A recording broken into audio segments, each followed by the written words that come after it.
The chamber of the Galactic Council smelled of ozone and old power. High Chancellor Zareth stood at the center of the obsidian dais, his six-fingered hands clasped behind his silver-scaled back, his compound eyes catching the pale blue light that filtered through the crystalline dome above. Around him, representatives of 47 species sat in concentric rings, the Vorkai with their translucent skulls, the Denri wrapped in their electromagnetic cloaks, the slug-like Pathari resting in their pressurized tanks. Every civilization that mattered in this arm of the galaxy was present. Every civilization except one that was listening very, very carefully. The motion, Zareth announced in Galactic Standard, his voice amplified through neurobond speakers so that every being in the hall felt the words resonate in their chest cavities, is carried. Unanimously. The vote had taken 11 minutes. Humanity's ambassador, a thin woman named Counselor Priya Nair, sat frozen in her observation seat, the observation seat, not a voting seat, because humans were still classified as a provisional species, a bureaucratic fiction the Council had maintained for 30 years to deny them full membership. She stared at the resolution now displayed on the central hollow column in 63 languages.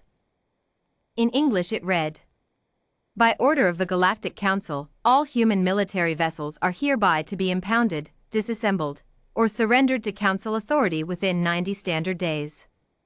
The Sol system shall be designated a protected demilitarized zone. Human expansion beyond the asteroid belt of their home system is prohibited indefinitely. Violation of this resolution shall be treated as an act of aggression against Council member states." Priya sent one encoded pulse to Earth before the Council's signal jamming protocols activated. 2 words. They did it.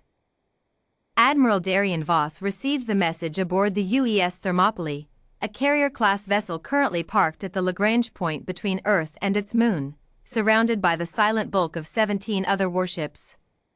He read the 2 words, set down his coffee, real coffee, grown in orbital hydrobays, the kind he'd been drinking since he was a lieutenant 26 years ago, and looked out the observation port at the blue marble below. He had been alive for 49 years.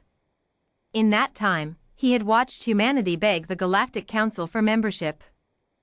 He had watched human diplomats smile through humiliations, accept trade restrictions that crippled entire economies, nod politely while Council inspectors boarded human vessels and confiscated technology they deemed destabilizing. He had watched Earth's governments argue amongst themselves about whether compliance would eventually earn them a seat at the table. He had watched and said nothing, because he was a soldier and soldiers obeyed the civilians who commanded them. But Priya Nair was a civilian, and she had just told him the Council had crossed a line that no amount of diplomatic patience could walk back from. Voss pressed the command channel. "All hands. This is the Admiral." His voice was quiet, unhurried, the way it always was when the situation was serious. "Battle stations. Not a drill." Then he opened the fleet-wide channel. "To every human vessel in this system, this is Admiral Darian Voss of the UES Thermopylae. The Galactic Council has just voted to strip humanity of its right to self-defense. They have given us 90 days to surrender our ships." He paused. "Let that sit. I am not surrendering my ship. If you are with me, fall into formation at Grid 77 Alpha. If you are not with me, I understand. Go home to your families. No judgment, no record. But if you stay, understand what we are.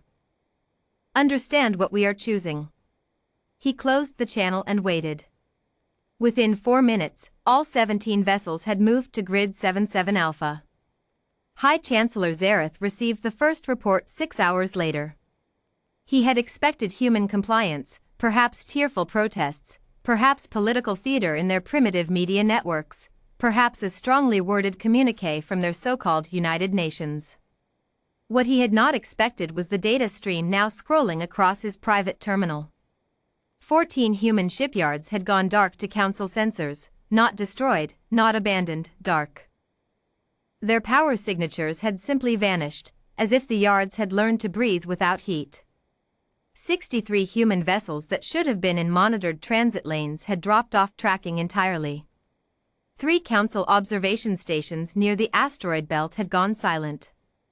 Not attacked. Silent. As if something had simply reached out and turned off their ability to transmit. His chief intelligence officer, a Vorkai named Seal, stood before him with the expression of a being who has just realized the ground beneath its feet is not ground at all. Chancellor, Seal said carefully, our analysts believe the humans have been preparing for this scenario.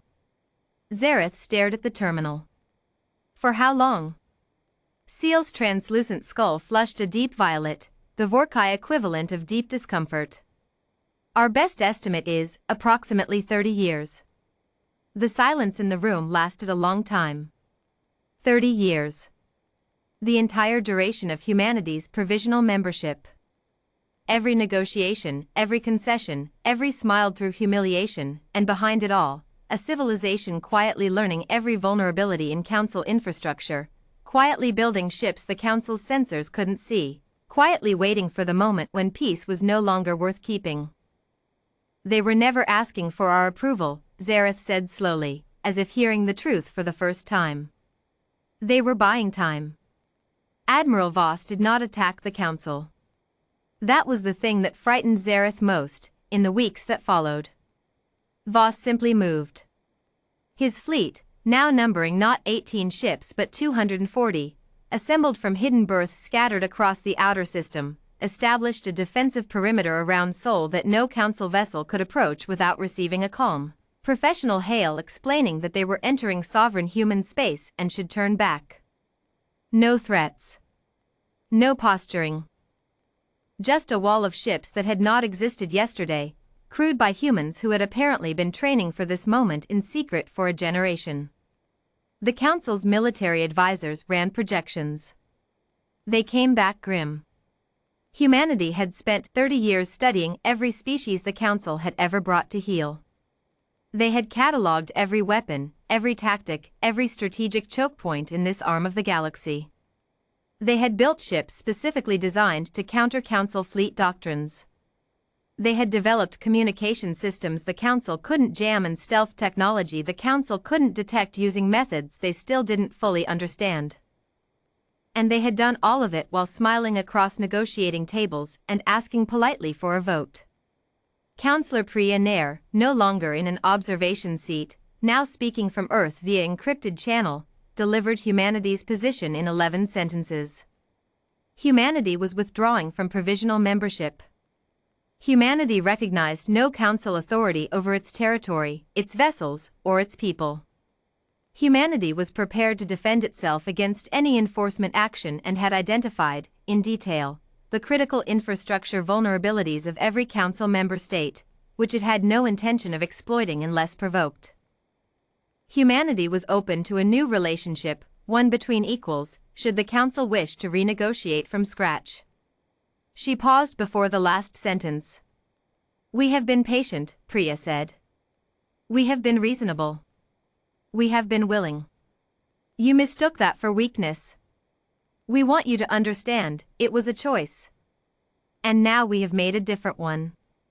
High Chancellor Zareth called for a closed session of the Council that lasted 9 hours. When it ended, he sent a single reply to Earth. We request a summit. Neutral ground. No preconditions. Admiral Darian Voss read the message on the bridge of the Thermopylae, surrounded by his senior staff. He handed it to his communications officer without expression. Tell them we'll consider it, he said, and went back to his coffee. Outside the viewport, 240 human warships held formation in the dark, patient, quiet, and completely, utterly done asking for permission. Among the stars, there is a lesson older than civilization: do not confuse a species that chooses peace for a species that is incapable of war. The difference, when it finally arrives, is not subtle.